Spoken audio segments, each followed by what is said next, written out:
네, 오늘 말씀을 통해서는 전도서의 마지막 장의 내용, 그 내용을 보도록 하겠습니다. 이 내용을 위해서 앞에 있는 내용이 있는데요. 결국 저희가 해야 될 것은 무엇인가? 하나님을 경외하고 그의 명령을 지킬지어다. 이것이 모든 사람의 본분이니라. 하나님은 모든 일과 모든 은밀한 일을 선악간에 심판하신다 하는 내용입니다. 우리 이 말씀을 함께 결론으로 내릴 것입니다. 결론은 이 말씀인데요. 그 앞에 있는 내용이 중요합니다. 저희가 하나님 말씀을 볼 때 다 답인 줄 믿습니다. 저희가 많은 고민을 갖고 있고요. 많은 질문을 하나님께 던집니다. 하나님 이게 왜 이래요? 하나님 이게 어떻게 살아야 돼요? 하나님 제가 지금 여기서 어떤 결정을 해야 돼요? 하는 모든 질문을 할 때 성경에 나와 있는 것은 답입니다. 그것도 가장 확실하고 하나님이 기뻐하시는 답인 줄 믿습니다. 근데 이 답이 생각보다 어쩔 때는 너무 간단해 보이지 않으세요? 너무 간단해 보이는 거예요. 우리가 1이라는 숫자가 있는데 이 1이라는 숫자는 굉장히 간단해 보입니다. 간단해 보이는데 만약에 그 앞에 굉장히 어려운 문제가 있고 그 답이 1이라면 이 1이라는 숫자가 너무너무 소중합니다. 저 고등학교 다닐 때 그 수학 문제가 참 항상 인상 깊었는데요. 저희 담당 수학 선생님 성함이 최성병 선생님이셨는데 그분은 아주 어려운 주관식 문제를 내시면 항상 답이 셋 중에 하나예요. 1, 마이너스 1, 0 셋 중에 하나입니다. 그래서 미리 힌트를 주시는 거예요. 야, 이번 문제 중에서 세 개는 어려운데 세 개가 다 답이 1, 마이너스 1, 0 중에 하나야. 알았지? 하고 말씀을 하십니다. 그리고서 너희가 중간 가정은 틀려도 혹시 답을 때려서 맞으면 내가 점수 반은 준다. 6점짜리 점수인데 이런 말씀을 하시면요. 문제를 바라보면 정말 그래요. 앞에 것들은 뭐 어떻게 풀었는데 뒤에 나와 있는 세 개는요. 정말 죽을 정도로 힘듭니다. 이거 어떻게 하라는 거지? 어떻게 하라는 거지? 그래서 뭐 다들 나름대로 방법이 있었겠는데 이거는 딱 보고서 감이 안 온다. 그러면 처음에 식을 쓰잖아요. 풀어나가다가 그 다음에 답을 써야 되는데 이거 어떻게 하지 하다가 그 숫자 푸는 숫자를 좀 크게 씁니다. 크게. 그래가지고 이렇게 푸는 척 하는 거예요. 이건 절대 안 된다 생각이 드는데 푸는 척 합니다. 그런 다음에 점점 칸이 좁아질 때 그걸 깨같이 써요. 그리고 잘 안 보이게 쓴 다음에 뭐지? 답은 셋 중에 하나인데 그러다가 그 셋 중에 하나로 때리는 거예요. 그리고 나서 나중에 결과가 오면 반드시 점수가 좀 깎여 있거나 맞거나 그래요. 잘 때렸으면 마지막에 맞은 거고 수가 이렇게 그럴듯해 보이면 이렇게 해서 딱 맞았다고 해주고 아니면 몇 점 깎습니다. 그럼 너 이거 몇 점 깎였습니다. 그러면 너 사실 이거 모르지? 크게 쓰다가 이거 막 이렇게 해서 칸 좁아진 척하고 딱 때린 거 아니야? 그러면 그 말이 맞아요. 실제 근데 저만 그런 게 아니라 애들이 거의 다 그랬어요. 처음에 아는 척하고 숫자를 크게 쓰다가 나중에 깨알같이 막 쓰다가 딱 1, 마이너스 0 셋 중에 하나 씁니다. 그래 놓고서 이제 하는 거예요. 정말 공부 잘하는 친구들은 뭐 반에서 뭐 한두 명 정도는 다 해서 정말 맞추는데 나머지는 거의 다 때렸어요. 근데 답이요 너무 간단한 거예요. 1, 마이너스 0 셋 중에 하나예요. 그 숫자만 보면 그렇게 간단해 보이는데 푸는 과정이 그렇게 힘들 수 없어요. 근데 성경에 대한 내용도 마찬가지입니다. 성경에서 하나님이 세상을 창조하셨다. 이거 얼마나 간단해요. 근데 이거에 대한 질문은 뭐예요? 세상이 어떻게 만들어졌지? 여기에 쓰여진 책만 해도 엄청나게 많이 있습니다. 우리가 살아가면서 해야 될 게 뭐지? 사랑해야지. 이 하나의 질문에 대한 답이 사랑해야지. 간단해 보이는데 여기에 대한 질문은 엄청난 것이고요. 거기에 대한 답도 엄청나게 많습니다. 근데 굉장히 간단합니다. 전도서의 말씀을 보면 그때 생각이 가끔 납니다. 이게 굉장히 간단한 용어 하나로 이렇게 나와 있는데 질문은 사실 되게 힘든 거다. 되게 힘든 거다. 앞에 있는 전도자의 질문을 보면 뭐라고 하면 될까요? 전도서 8장 17절부터 우리가 9장 3절까지의 말씀을 먼저 보았는데 이게 문장이 또 만만치가 않습니다. 이 원어로 봐도 해석하기가 만만치 않고 좀 뭔가 힘들어요. 왜 그러냐 하면 다른 문장들은 다 웬만하면 끊어져 있는데 여기 전도서에 있는 이 문장 17절 문장이 그냥 나중에 보면 한 문장으로 돼 있고 굉장히 깁니다. 그냥 뭔가 길어요. 단어도 힘들고 연결도 힘들고. 그런데 가만히 보면 굉장한 그 내용을 이야기하고 있습니다. 예를 들어서 17절 말씀 내가 하나님의 모든 행사를 살펴보니 해 아래 생해지는 일을 사람이 능히 알아낼 수 없도다. 사람이 아무리 애써 알아보려고 할지라도 능히 알지 못하나니 비록 지혜자가 아노라 할지라도 능히 알아내지 못하리로다. 우리가 이런 질문 던질 수 있죠. 하나님의 뜻을 우리가 알 수가 있습니까? 지금 내게 이 일이 벌어지고 있어요. 우리는요, 예수 믿는 사람이기 때문에 인생 가운데 우연이 없다고 믿습니다. 믿으세요? 아멘.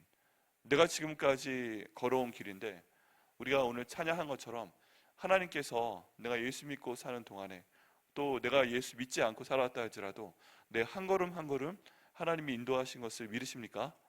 아멘입니다. 근데 그걸 믿는다고 해도 내가 왜 이런 식으로 걸어오게 됐지? 하는 이 질문에 대해서 답이 있으세요? 하나님 왜 나를 이렇게 인도해 오셨지? 하나님 왜 나를 이 집안에서 태어나게 하셨지? 하나님 왜 나로 하여금 여기에서 자라게 하셨지? 왜 나를 이 학교에 보내셔서 이렇게 인도하셨지? 왜 나한테 그 일을 시키셨지? 왜 나한테 이 사람 만나 결혼하게 하셨지? 왜 하나님 내가 애들을 낳았는데 얘들이 이렇지? 하나님의 뜻은 뭐지? 이런 질문 던지시면 답을 혹시 발견하신 분 계십니까? 아마 대부분 안 계실 거예요. 안 계실 거예요. 이런 질문을 던졌을 때 지혜자가 정말 지혜로운 말을 합니다. 방금 저희가 읽었던 17절 말씀에서는 하나님의 모든 행사를 살펴보니까 내가 그 뜻을 알겠다 모르겠다? 모르겠다. 이 하나님 뜻은 모르겠다. 이렇게 말씀하시는 겁니다.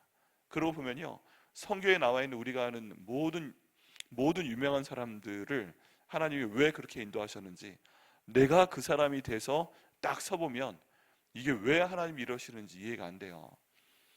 아주 간단하게 두 사람만 집어서 요셉을 보면 왜 내가 지금 이렇게 태어나서 형들에게 미움을 받아야 되는지, 왜 내가 애굽으로 팔려가야 되는지, 왜 내가 시위대장 보디바르 집에서 이렇게 노예 생활을 해야 되는지, 뭐 이런 내용에 대해서 아무리 하나님께 질문을 던져봐도 모르는 겁니다. 모르는 거예요. 우리는 나중까지 보고 난 다음에 아브라함에게 주신 하나님의 뜻을 하나님께서 이루시려고 요셉이 이렇게 형들에게 미움받게 하시고 미리 보내시고 나중에 형들도 용서하게 하시고 그렇게 해서 한 몇 명밖에 안 되는 이 야곱의 가족을 나중에 남자만 60만 명으로 만드셔서 이 가나안 땅에 들어가서 차지하게 하려고 하시는구나. 그래서 하나님이 저 하늘을 보면서 저 하늘의 별들을 봐라, 내가 너를 저 하늘의 별들처럼 많게 하겠다 라고 말씀하신 하나님의 약속을 이루시기 위해서 요셉에게 이렇게 하시는구나 하는 걸 지금의 저희는 보면 알죠. 성경을 보면. 근데 우리가 요셉이라 치면 얼마나 이게 힘이 듭니까? 하나님 저한테 왜 이러세요? 왜 이러세요? 제가 종종 드리는 말씀이지만 하나님이 처음부터 내가 이렇게 너한테 복을 주려고 좀 고생을 시키는 거야 말씀하시면 얼마나 좋아요. 모세의 경우에도 내가 120년 살 건데 40년은 이집트의 왕자로 살 거고 40년은 미디안 광야에서 양치는 사람으로 살 거고 이 두 가지 능력이 합해져서 40년은 이스라엘 백성들을 애굽 땅에서 인도해내는 지도자의 역할을 할 거야 라고 말씀해 주시고 모세한테 그 길을 가게 하시면 한 걸음 한 걸음 가게 하시면 얼마나 모세가 좋았을까요? 근데 그런 말씀 안 하시고 인생의 방향성을 주십니다. 하나님이 나를 통해서 이스라엘 백성들 구원해 내실 거다 이런 마음의 확신을 갖게 돼요. 근데 모르는 게 뭐였어요? 자기에게 있는 신분, 이집트의 왕자로 태어나서 할 수 있다고 자기는 착각을 했는데 그게 아니라 하나님께서는 다른 방법으로 40년 동안 왕자로 기르시고 40년은 광야에서 그물을 쫙 빼놓으시고 나머지 40년을 하나님의 인도하심 가운데 한 걸음 한 걸음 인도하셔서 이스라엘 백성들을 애굽에서 그 가나안 땅으로 인도하는 그런 사람으로 쓰임받게 되는 것을 봅니다. 지나고 나서 보면 알게 돼요. 지나고 나서 보면. 근데 답답한 건 뭐예요? 안 가르쳐 주시니까. 지금 우리가 가는 이 길에서 하나님 내가 왜 지금 이 길을 가야 돼요? 왜 이렇게 어려운 일이 있어요? 왜 이런 기도 제목을 허락해 주세요? 이거 아무리 하나님께 여쭤봐야 그 다음 일에 대해서 우리가 그 뜻을 알려고 해봐야 우리가 알아요 몰라요? 모른다는 것입니다. 전도자가 이걸 말하는 거예요. 내가 모르겠다. 하나님이 하시는 그 일이 그 뜻이 무엇인지 내가 전혀 능히 알아낼 수가 없다. 왜 그래요? 하나님께서 말씀 안 해주시면 모르는 것이기 때문에 그렇습니다. 네, 전도자가 이거 보면 똑똑해요. 난 모르겠다. 그 다음 말씀으로 9장 1절 말씀으로 기가 막힌 고백을 합니다. 바로 모든 것이 다 하나님의 손에 있다 하는 것입니다. 하나님의 손에 있다. 한번 그 1절 말씀 다시 한번 보시면요, 이 모든 것을 내가 마음에 두고, 뭘 마음에 둔 거예요? 하나님이 하시는 일이 그 뜻이 무엇인지 내가 안다 모른다? 내가 모르겠다. 내가 왜 이렇게 속을 썩는지 내가 안다 모른다? 모르겠다. 내가 열심히 백향목교에 나와서 예배드리고 섬기고 새벽기도 나오고 있는데 왜 이렇게 힘들다? 나는 아직 모르겠다. 그런데 이 모든 것을, 이런 모든 생각을 마음에 두고 이 모든 것을 살펴본즉 의인들이나 제자들이나 그들의 행위나 모두 하나님의 손에 있으니 사랑을 바르는지 미움을 바르는지 사람이 알지 못하는 것은 모두 그들의 미래의 일들임이니라 라고 말씀하고 있죠. 이 말씀의 핵심적인 내용은 뭐예요? 핵심적인 내용은 내가, 나의 모든 일들이 누구의 손 안에 있다? 하나님의 손 안에 있습니다 라는 것입니다. 전도자가 그 전에는 아무것도 모르겠다, 하나님 뜻이 뭔지 모르겠다. 근데 기가 막힌 고백, 그렇지만 내가 아무것도 모르겠어도 내 모든 인생이, 내 모든 현재의 어려움과 과거의 모든 지나온 길과 앞으로의 일까지 다 누구 손 안에 있다? 하나님의 손에 있습니다 라고 전도자가 고백을 합니다. 저희도 한번 같이 고백해 보겠습니다. 하나님, 저희 모든 것이 하나님의 손 안에 있는 줄 믿습니다. 네, 그리고 미래 일에 대해 얘기를 합니다. 이렇게 지금 내가 살아가는 건 현재를 살아가는 거예요. 근데 우리가 가져야 될 믿음보다 내가 하나님의 손 안에 있다, 그래서 우리가 이 자리에 나와서 기도하는 것인 줄 믿습니다. 내 힘대로 안 되는 거예요. 내 마음대로 안 되는 거예요. 내 힘대로 되고 내 마음대로 되면 얼마나 좋겠어요. 그런데 그대로 안 되니까 내가 지금 나와 기도하는 것인데 나의 모든 것이 하나님의 손에 있는 것을 내가 믿습니다 하고 우리가 고백하는 것이고요. 그 다음 이 모든 기도에 대해서 결국 결론은 언제 나는 것이다? 미래에 나는 것이다. 미래. 이 미래는 언제를 말하는 것일까요? 하나님께서 나를 사랑하실 것인지 아니면 내가 미워함을 받을 것인지, 이 내가 알지 못하는 모든 것은 언제 결정이 된다? 미래에 된다. 그때가 언제인가요? 우리가 전도서 마지막에 읽었듯이 하나님이 심판하신 날 이후에 그때 우리가 영원히 사랑받을 것인지 영원히 미움받을 것인지 결정이 된다는 것입니다. 그러니까 지금 이 땅에서의 모든 삶은 우리가 전혀 모르겠는데 하나님께 모든 것을 맡기고 하나님의 주권을 인정해가면서 살 때 미래의 결정이 된다는 것입니다. 우리가 이 땅 가운데서 오래 살아봐야 100년이라고 생각을 해볼 때 이 100년 가운데서 우리가 뭐라고 해도 내가 사랑받는 것 같아도 영원히 사랑받는 거 아니고, 내가 미움받는 것 같아도 영원히 미움받는 거 아니고, 내가 고생하는 것 같아도 영원히 고생하는 건 아니잖아요. 근데 정말 중요한 건 언제다? 우리 하나님께서 내 모든 삶을 다 심판하시고 그 다음에 결과를 내실 때, 그 이후에 우리가 정말 사랑받는지 미움받는지 그 모든 것이 결정된다고 지금 고백을 하고 있습니다. 2절 말씀에서는 여러 종류의 사람들이 분류가 나옵니다. 이거 보면 그냥 아예 대조를 해놔요. 우리가 평가하는 기준이에요.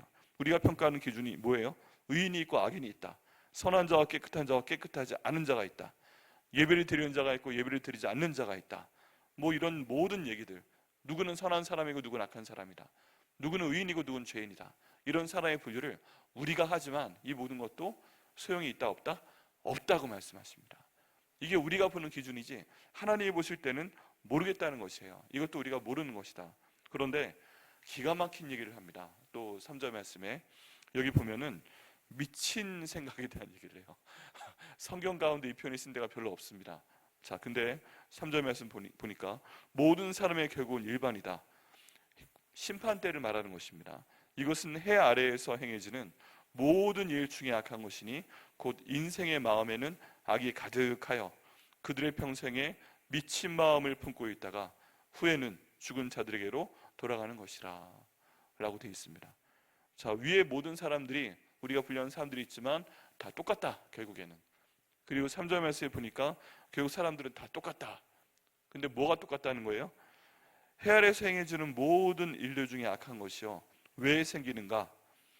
사람의 마음에 악이 가득한 것인데 그 이유가 뭐다? 그들의 평생에 미친 마음을 품고 있기 때문에 세상에서 하는 모든 일이 악한 것이다 라고 되어 있습니다.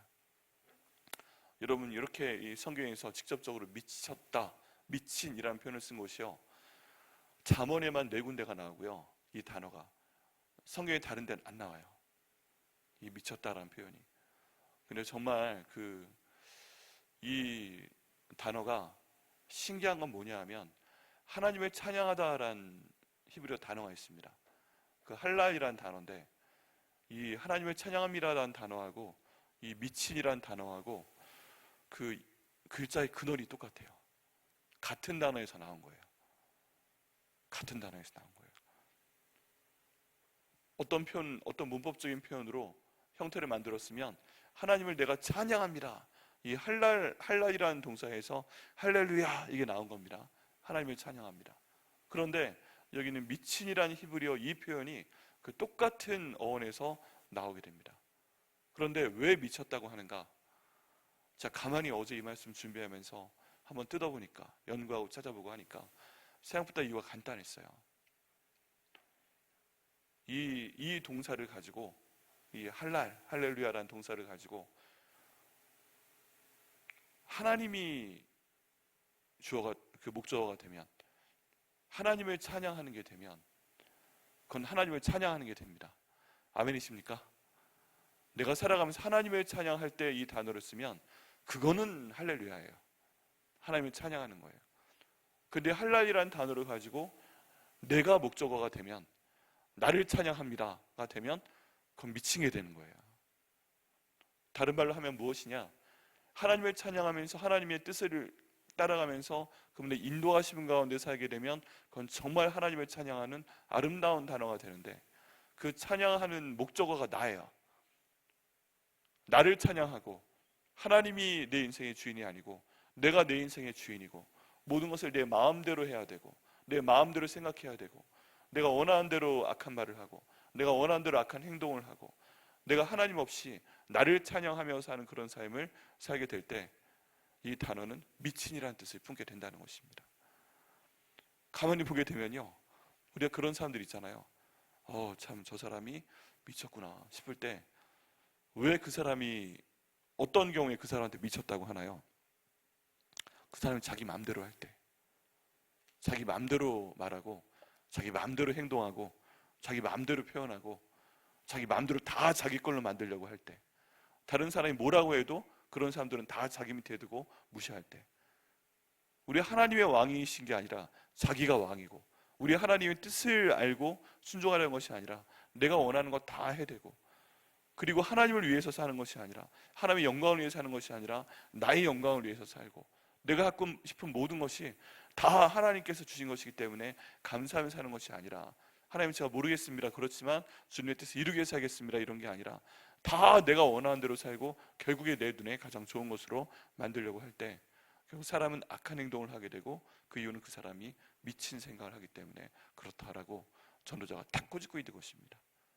다 이렇게 간다, 이렇게 간다.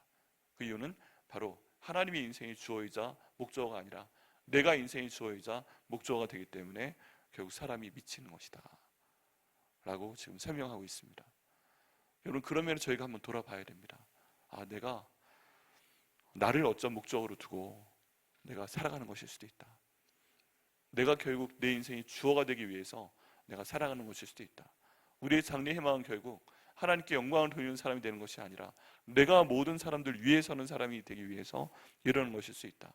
내가 심지어 기도하는 것일지라도, 가끔 말씀드리지만 팀 켈러라는 목사님이 내가 만든 신이라는 책에서 가장 우리가 모르고 있는 중요한 우상 중에 하나가 뭐다? 나의 기도 제목이다.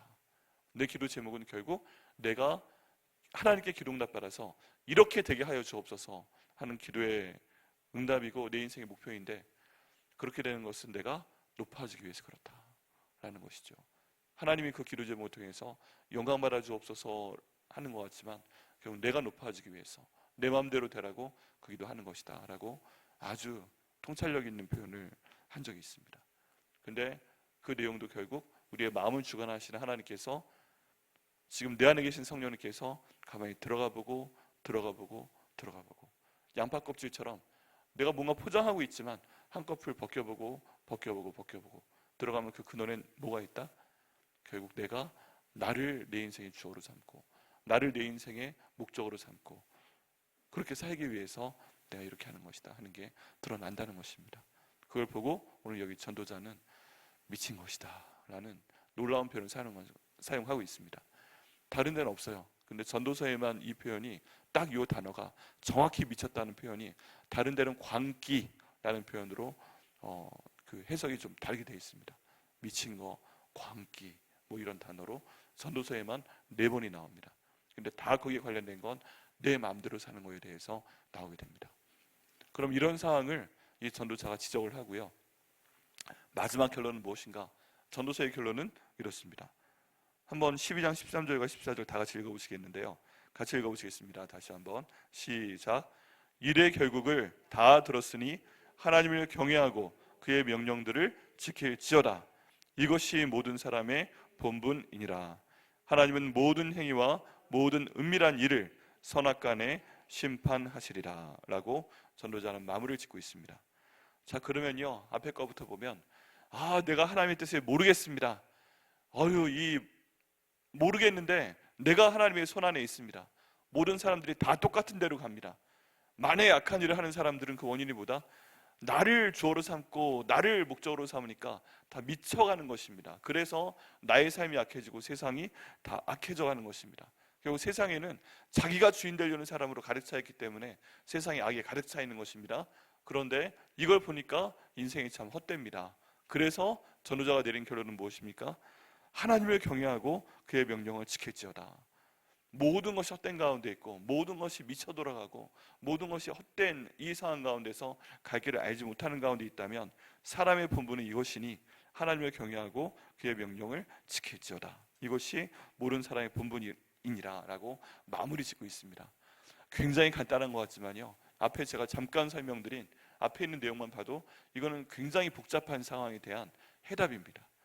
사람들이 다 이렇게 하나님의 뜻을 몰라가고 다 미쳐가고 다 악해져 갈 때 우리는 어떻게 살아야 되는가? 라는 질문에 대해서 많은 사람들이 이런저런 질문들을 낼 수 있지만 그 질문에 대한 답은 하나님을 경외하고 그의 명령을 지킬지어다 라고 마무리 짓는 것을 보게 됩니다. 당연하지, 예수 믿는 사람이 하나님을 경외하고 그 말씀 순종하는 것이 당연한 거 아니야? 라고 우리 미리 이미 답을 알고 있는 상태지만 많은 사람들이 이걸 모릅니다. 근데 우리는 얼마나 감사해요. 사람의 본분이 이것이란 것을 전도자의 말씀을 통해서 알 수가 있습니다. 그리고 마지막으로 강조하는 것은 요한계시록의 말씀이 주여 어서 오시옵소서, 마라나타 어서 오시옵소서, 심판에 대해 말씀하고 있는데 전도자의 마지막도 심판으로 끝납니다. 하나님의 모든 행위와 모든 은밀한 일을 선악간에 심판하시리라. 결국 전도자가 깨달은 것은 무엇이다? 헛될 필요 없다. 모든 것이 헛된 가운데 있으면 하나님 말씀 순종하고 살 때 그 다음 심판받고 나서 그 다음에 아까 두 번째 말씀드린 것처럼 우리는 사랑받는 길로 가자 하고 지금 고민하는 것입니다. 사랑받는 길로 가자. 하나님께서 천국에 살게 하시는 그 길로 가자라고 마무리를 짓고 있습니다. 여기 보면요, 하나님의 모든 행위와 모든 은밀한 일을 선악간에 심판하실 것이다 라고 해서 이 세상 결국 하나님의 심판으로 끝난다 하는 것을 말씀하고 있습니다. 아까 저희가 읽었던 말씀에 모든 사람들이 일반이다, 모든 사람들이 똑같은 대로 간다. 어디로 간다고요? 결국 하나님의 심판으로 간다고 말씀하고 있습니다. 그래서 저희는 어떻게 살아야 돼요? 본문의 말씀처럼 하나님 말씀을 경외하고 그의 명령을 지킬지어다. 이 말씀에 순종하며 살 때 하나님께서 선악간에 저희를 심판하시고 저희가 잘했다면 상을 주시고 못했다면 벌을 주실 것을 믿습니다. 아멘이십니까? 새벽에 너무 말씀이 무겁습니까? 네, 근데 전도자의 말씀이 우리 삶 가운데 길이 됩니다. 내가 헤맬 때마다 하나님, 내가 지금 나쁜 일 하고 싶은데 하나님, 내가 하나님 심판 생각하면서 하나님 경외하며 하나님의 모든 명령 지키겠습니다. 그러기에 말씀 읽겠습니다. 이 말씀 순종할 때 그렇게 될 수 있도록 인도하여 주시옵소서. 이렇게 갈 때 하나님께서 그 말씀을 저희와 저희 가족과 저희 백현목교회와 우리가 기도한 모든 일 가운데 이루실 것을 믿습니다. 아멘. 기도하시겠습니다. 하나님 감사합니다. 하나님, 오늘 전도자의 말씀을 통해서 저희가 귀한 진리를 알 수 있도록 인도하시고 또 나갈 방향 알 수 있도록 인도하심을 감사드립니다. 하나님 아버지, 저희가 아무리 저희가 살아가면서 하나님 왜 이러시지? 하나님이 나한테 왜 이러셔? 라는 질문을 던져도 저희가 하나님이 알려주시기 전까지는 그 뜻을 모릅니다. 하나님, 답답합니다. 이런 상황 가운데서 저희가 하나님께서 저희 삶을 주관하시고 저희가 결국 하나님의 손 안에 있습니다라고 고백할 수 있도록 인도하시니 감사를 드립니다.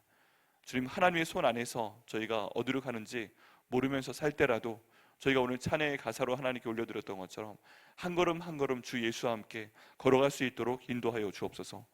모든 악한 일은 하나님을 주인으로 삼고 주어로 삼고 하나님 목적으로 삼고 이렇게 해서 나갈 때가 아니라 나를 주어로 삼고 나를 목적으로 삼으면서 나갈 때 그것은 하나님 보시기에 미친 행동이다 라고 하는 것을 말씀하여 주시니 감사합니다. 하나님 아버지, 저희가 하나님의 손 안에 있으니 언제나 하나님의 기뻐하시는 것을 생각하며 선한 행동을 하며 나아갈 수 있도록 인도하시고, 하나님 보시기에 미친 행동이 아니라 하나님께서 기뻐하시는 그런 행동하며 하루하루 살아갈 수 있도록 인도하여 주옵소서.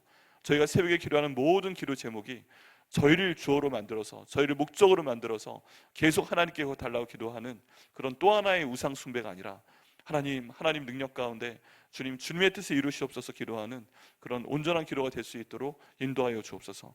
미친 기도가 아니라 하나님 보시기에 하나님께서 정말 기쁨을 이기지 못하시는 그런 기도가 될 수 있도록 인도하여 주옵소서. 이 모든 기도의 방향과 저희 순종의 방향이 하나님 말씀을 경외하고 아버지 하나님께 순종하며 사는 것이 될 수 있도록 인도하여 주옵소서. 그를 통해서 이 사랑의 본분을 지켜서 하나님께서 오셔서 선악간에 저희들의 모든 행동과 또 숨겨져 있는 것을 심판하실 때 주님께 잘했다 칭찬받을 수 있는 귀한 주님의 아들 딸들이 될 수 있도록 주님 인도하여 주시옵소서. 저희에게 하나님 성령께서 주관하여 주시고 주와 함께 한 걸음 한 걸음 갈 수 있도록 인도하여 주셔서 결국 주님께 큰 상을 받을 수 있는 저희가 될 수 있도록, 저희 가족 될 수 있도록, 백향목교의 모든 사역 될 수 있도록 아버지 하나님 인도하여 주시옵소서. 이 기도 주님께서 응답하여 주심을 믿고 감사드립니다. 오늘 성령 충만하게 하셔서 이를 위해 기도할 수 있도록 인도하여 주옵소서. 감사드리고 예수님의 이름으로 기도드립니다. 아멘.